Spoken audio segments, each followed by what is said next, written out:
How did a whiskey mixer invented by two brothers become the go-to soda for video gamers?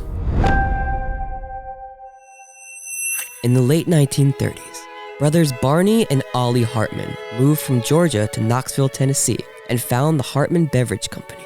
Their favorite whiskey mixer, Natural Setup, is not sold in Knoxville, so they said, screw it, let's just make our own.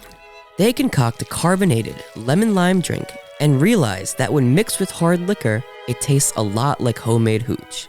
So they decide to name their new drink after an old-timey slang for moonshine, Mountain Dew.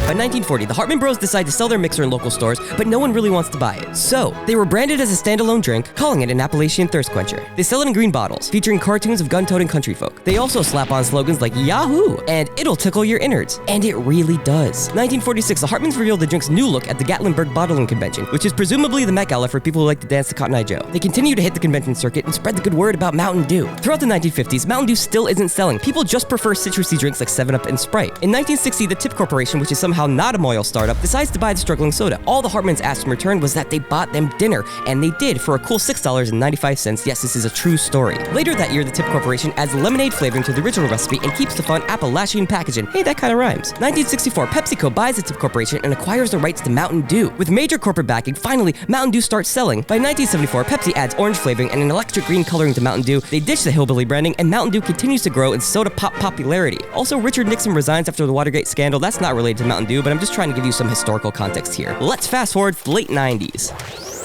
Third Eye Blind rules the music charts. No one knows what Hanging Chad is yet, and Mountain Dew starts branding itself as the go-to drink for extreme sports. They abbreviate their name to Mountain Dew because if you want to live hardcore, you just have to sacrifice vows. That's how it works. 2001, they released a cherry flavor of Mountain Dew called Code Red, which despite sounding like an emergency, is a huge success. 2004, Mountain Dew and Taco Bell unite to develop an exclusive flavor, Baja Blast. It quickly gains a cult following, and true to its roots, it is an excellent mixer. I'm just saying, add tequila. 2007, Mountain Dew realizes they have an opportunity to reel in a new sector of the bro community, gamers. Not only do gamers need tons of caffeine for all-night death matches, but the Dew's iridescent color and easy bottle access makes it way more appealing than coffee or other soda brands. So Mountain Dew pivots away from traditional sports and leans into marketing geared towards gamers. They do promotions that coincide with the release of new games, tap professional gamers for endorsements, and they drop a whole new slew of flavors with names like Voltage, Whiteout, Sweet Lightning, and Frostbite. I guess Radioactive Poison didn't make it past the trial stage. 2014, Mountain Dew teams up with another legendary video game-centric brand, Doritos, to create a Dorito-flavored Mountain Dew drink called Doritos. They tested at college campuses, but pumped the brakes after realizing the world was simply not ready yet for this junk food alchemy. In 2020, Mountain Dew teams up with Doritos yet again. This time they reversed the original idea to make Mountain Dew flavored Doritos. The jury is still out, but I for one am decidedly in.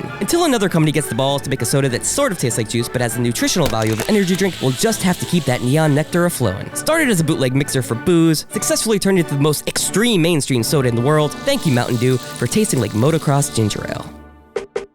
Thank you so much for watching. Remember to subscribe to Thrillist YouTube channel for more great videos like this, share it with your friends, and write us in the comments about what you'd like us to cover next. We might actually do it. Who knows?